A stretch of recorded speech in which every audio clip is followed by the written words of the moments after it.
SLR books పాడ్కాస్ట్కి స్వాగతం. ఈరోజు మన చర్చ కోసం ఒక శ్రోత పంపిన ఒక పుస్తకం ఉంది. దాని పేరు లేడీ ఇన్ వెయిటింగ్. దీనిని డెబీ జోన్స్ మరియు జాకీ కెండాల్ రాశారు. అవును. అయితే ఆ శ్రోత అడిగిన ప్రశ్న చాలామంది మనసులో ఉండేదే అని నాకనిపించింది. అదేంటంటే, ఒంటరిగా ఎదురుచూసే కాలాన్ని అర్థవంతంగా ఎలా మార్చుకోవాలి, అది వృధా అవుతోందన్న ఫీలింగ్ను ఎలా దాటాలి అని. నిజమే, ఇది చాలామంది ఎదుర్కొనే సమస్య. ఈ పుస్తకం దీనికి ఒక విశ్వాస ఆధారిత సమాధానాన్ని ఇస్తోంది. దాని గురించే ఈరోజు మనం లోతుగా మాట్లాడుకుందాం. ఖచ్చితంగా. ఈ పుస్తకం టైటిల్ చూసి చాలామంది ఇది కేవలం పెళ్లి కోసం ఎదురుచూసే మహిళల గురించినేమో అనుకుంటారు. నేను కూడా మొదట అలాగే అనుకున్నాను. కానీ రచయితలు చాలా స్పష్టంగా ఒక మాట చెప్తారు.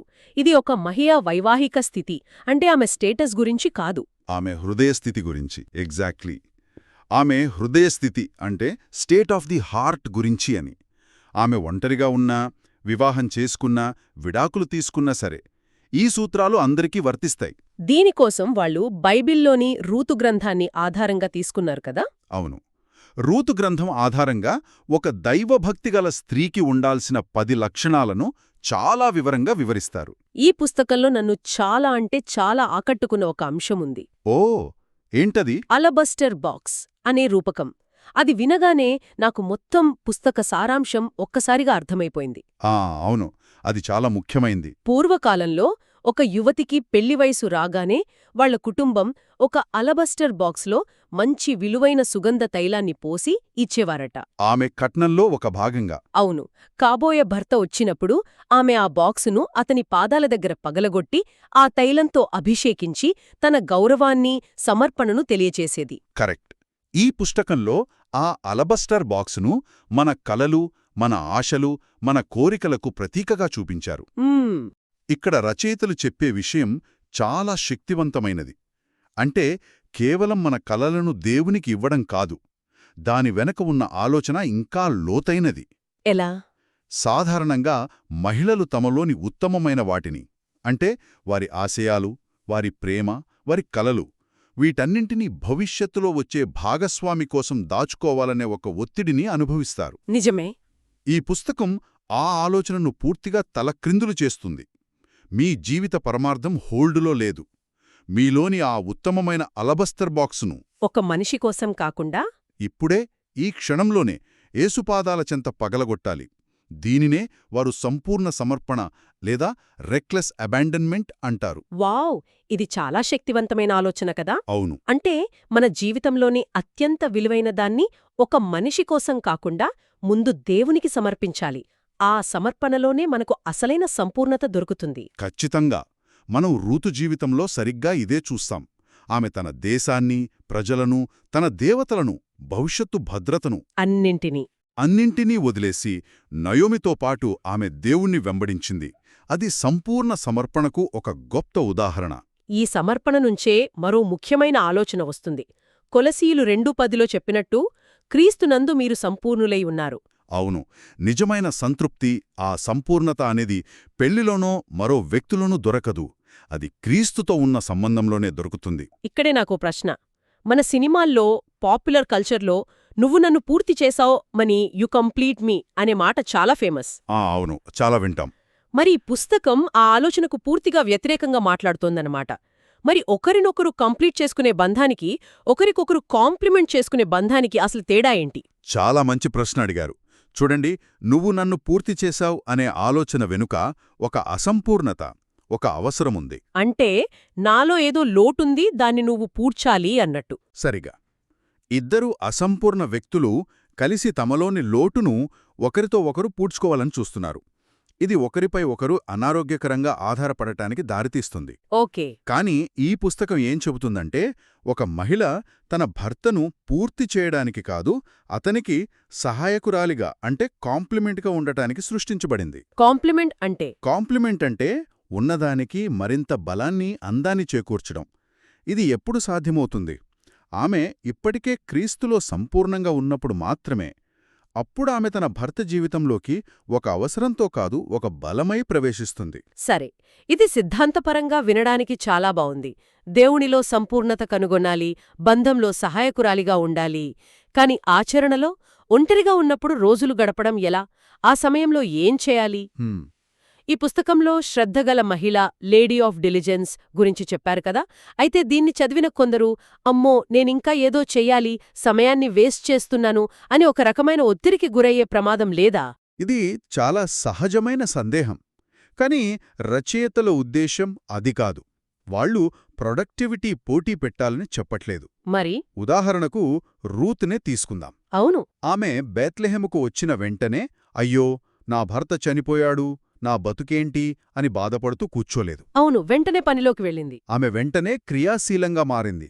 పనిచేయడానికి పొలంలోకి వెళ్ళింది. ఇక్కడ శ్రద్ధ అంటే పెళ్లికోసం ఆతృతగా ఎదురుచూస్తూ జీవితాన్ని ఆపేయడం కాదు. ఆ శక్తిని దేవుని సేవ వైపు, ఇతరులకు సహాయం చేయడం వైపు మళ్లించడం. ఆతృత నుండి ప్రయోజనం వైపు దృష్టిని మార్చడం లాంటిది. కరెక్ట్. ఆ సమయాన్ని దేవునితో సంబంధాన్ని బలపరుచుకోవడానికి ఒక గొప్ప అవకాశంగా చూడాలన్నమాట. అంటే కేవలం బయట పనులే కాదు, అంతర్గత ఎదుగుదల గురించి కూడా ఈ పుస్తకం చాలా మాట్లాడుతుంది. ముఖ్యంగా సుగుణంగల మహిళ లేడీ ఆఫ్ వర్చ్యూ అనే అధ్యాయంలో అవును. నాకు అందులో చెప్పిన ముత్యం ఉపమానం బాగా నచ్చింది. ఒక ఆల్చిప్పలో ఇసుకరేమో పడి దానికి చికాకు కలిగించినప్పుడే దాని చుట్టూ పొరలు ఏర్పడి అందమైన ముత్యం తయారవుతుంది. అద్భుతమైన పోలిక అది. ఒంటరి జీవితంలో ఎదురయ్యే కష్టాలు, నిరాశలు అవన్నీ ఆ ఇసుక రేణువులాంటివి. అవి మనకు చికాకు కలిగించవచ్చు, బాధపెట్టవచ్చు. ఖచ్చితంగా. కాని అవే మనలో సహనం, విశ్వాసం, దయాలాంటి సుగుణాలను అంటే మంచి క్యారెక్టర్ను పెంపొందిస్తాయి. ఈ ప్రపంచం చూసేది శారీరక సౌందర్యం. అవును. కాని బోయజ్ రూత్ను ఆమె అందం చూసి ఆకర్షితుడు కాలేదు. ఊరంతా ఆమె సుగుణం గురించి, ఆమె నయోమికి చూపిన విశ్వసనీయత గురించి మాట్లాడుకుంటుంటే విని ఇష్టపడ్డాడు. అంటే ఎదురుచూసే కాలం మన క్యారెక్టర్ను నిర్మించుకునే కాలం అన్నమాట. సరిగ్గా చెప్పారు. ఇక ఎదురుచూసే ప్రక్రియలో అత్యంత కష్టమైన భాగం విశ్వాసం. బోయజు రూతు కథ విన్నానికి చాలా బావుంది. అదొక దైవిక కలయిక అంటారు. కాని ఇప్పుడు వింటున్నవారికి ఈ సలహా కొంచెం నిష్క్రియాపరంగా అంటే ప్యాసివ్గా అనిపించదా? దేవుడిపై భారం వేసి మనం ఏ ప్రయత్నం చేయకుండా ఉండిపోవాలా? విశ్వాసానికి సోమరితనానికి మధ్య గీత ఎక్కడ గీయాలి? మళ్ళీ ఇది ఒక కీలకమైన వ్యత్యాసం. ఈ పుస్తకం ఎక్కడా సోమరితనాన్ని ప్రోత్సహించదు. రూతు చాలా చురుకుగా పనిచేస్తుందని మనం ముందే అనుకున్నాం. అవును.